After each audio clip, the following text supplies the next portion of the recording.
ఏమండి, మీరు ఇంటర్వ్యూకేనా? ఇంటర్వ్యూకి రావాల్సిన కర్మ నాకేంటి? ఈ కంపెనీ మేనేజింగ్ డైరెక్టర్ కిషోరు మా బావ. అయితే ఏముంది, నన్ను సెక్రటరీగా ఉంచుకుంటాడు. వాట్? అప్పుడు ఈ ఇంటర్వ్యూలని ఎందుకు? రూల్స్ ప్రకారం జరపాలి కదా, అందుకు.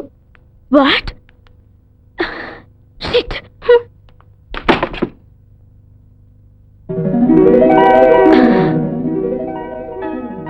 ఏంటి కలలు కంటున్నారా? నీ డ్రామాను కట్టిపెట్టు. ఇంట్లో అమ్మాయిని సెక్రటరీగా సెలెక్ట్ చేసి రెడీగా పెట్టుకుని ఎందుకు దొంగ ఇంటర్వ్యూలు? ఆహా, ఎవరైనా అందమైన ఆడపిల్ల కనిపిస్తే మాయ మాటలు చెప్పి వల్ల వేసుకుందామనా? ఇలాంటి పిచ్చి పిచ్చి ఇంటర్వ్యూలు పెట్టొద్దు. కేసు పెట్టి కోర్టుకి ఎడుస్తాను. జాగ్రత్త.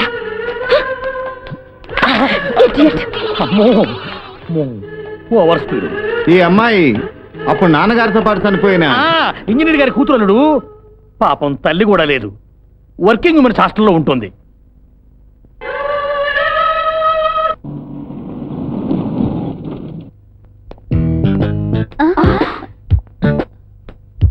అమ్మో, ఎవరో రౌడీ వస్తున్నాడే. అంత అందంగా ఉంటే రౌడీ అంటావేంటి? అంటే రౌడీలు అందంగా ఉండకూడదా? హేమ ఏ రూమ్ లో ఉందో చెప్తారా? చెప్తాను.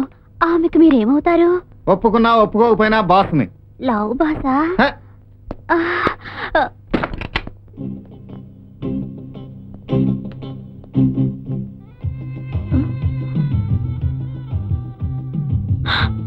నువ్వు ఇక్కడికి ఎందుకు వచ్చా? ఏయ్, రా. ఏయ్యా, ఏంటి పెళ్ళాన్ని పిలిచినట్టు? ఉద్యోగం ఇస్తున్నాను గనక నీకు నేను బాస్ని. ఆహా, కాసేపు ఉంటే మొగుడని కూడా అంటావు. వస్తావా రావా? రాను. రావా? రాను. అయితే ఎత్తుకెళ్తాను. ఏంటి ఎత్తుకెళ్తావా? అంటే లేపుకుపోవటం కాదు, ఎత్తుకుని తీసుకెళ్తాను. అరుస్తా.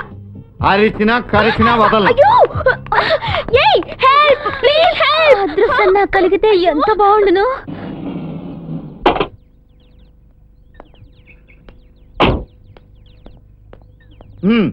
దిగు. నేను దిగను.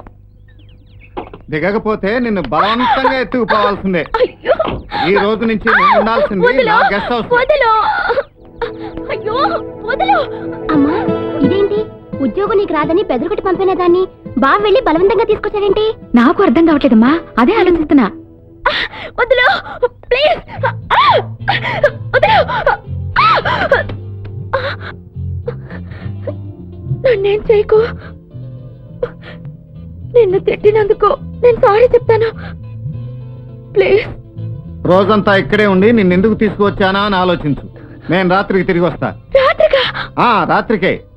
పారిపోవాలని ప్రయత్నించకు. బయట కుక్కుంది, దానికి మనిషి మాంసం అంటే చాలా ఇష్టం.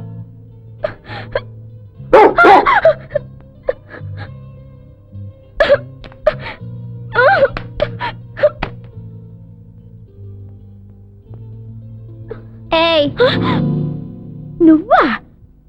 ఇదంతా నీ మూలంగానే వచ్చింది. నేనే సెక్రటరీ అని చెప్పడంతో కోపం వచ్చి నాన్న మాటలు అనేశాను. ఇక్కడికి తీసుకొచ్చి పడేశాడు. ఆయన బోగస్ ఇంటర్వ్యూ అని ఎందుకు చెప్పావు? నీకీ ఉద్యోగం ఎందుకు ఇచ్చాడనుకుంటున్నావు?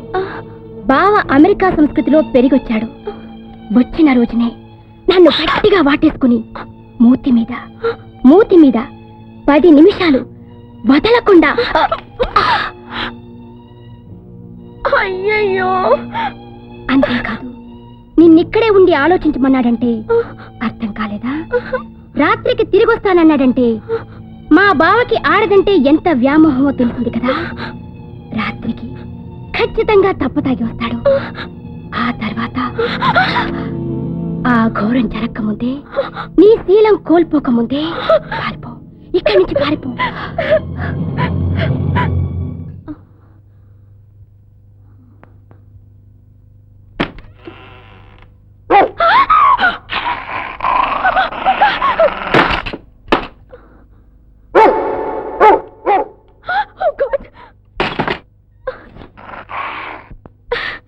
చిరాగ్గా ఉంది.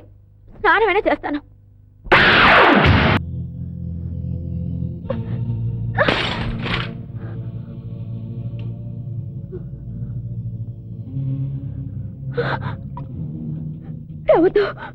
దగ్గరికి వస్తే పొడి చేస్తాను.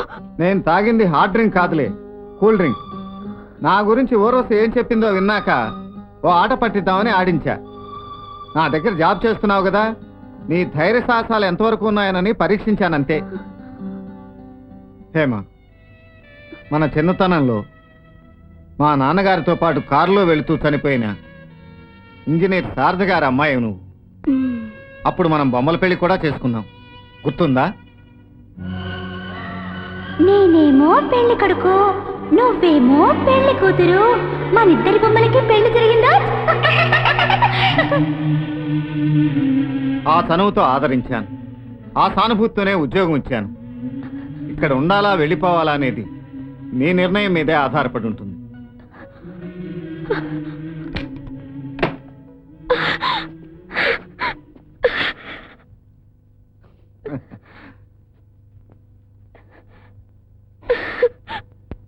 ఇంటర్వ్యూలో అది సెలెక్ట్ అయిపోయింది. బావ గుండెల్లో నా బొమ్మ చెరిగిపోయింది. అసలు ఆ చనిపోయిన ఇంజనీర్ కూతురని తెలిసి ఉండకపోతే బావ దాన్ని తీసుకొచ్చి ఉండేవాడే కాదు. అసలు చనిపోయిన ఇంజనీర్ కూతురని ఎవరు చెప్పారో? నేనే. ఎప్పుడు పప్పేనా, వెరైటీగా కోడిగుడ్డుతోనూ చికెన్ జాయింట్తోనూ కొట్టచ్చుగా. అమ్మా అమ్మా, ఎవరు బాబు ఈ అమ్మాయి? బాంబ్ బ్లాస్ట్ లో నాన్నగారితో పాటు చనిపోయిన ఇంజనీర్ శారద గారి అమ్మాయి హేమ. నమస్కారం. నా సెక్రటరీగా అపాయింట్ చేశాను. మన గెస్ట్ హౌస్ లోనే ఉంటుంది. మంచిది బాబు. అన్నయ్య, నీ సెక్రటరీ నాకు చాలా బాగా నచ్చింది.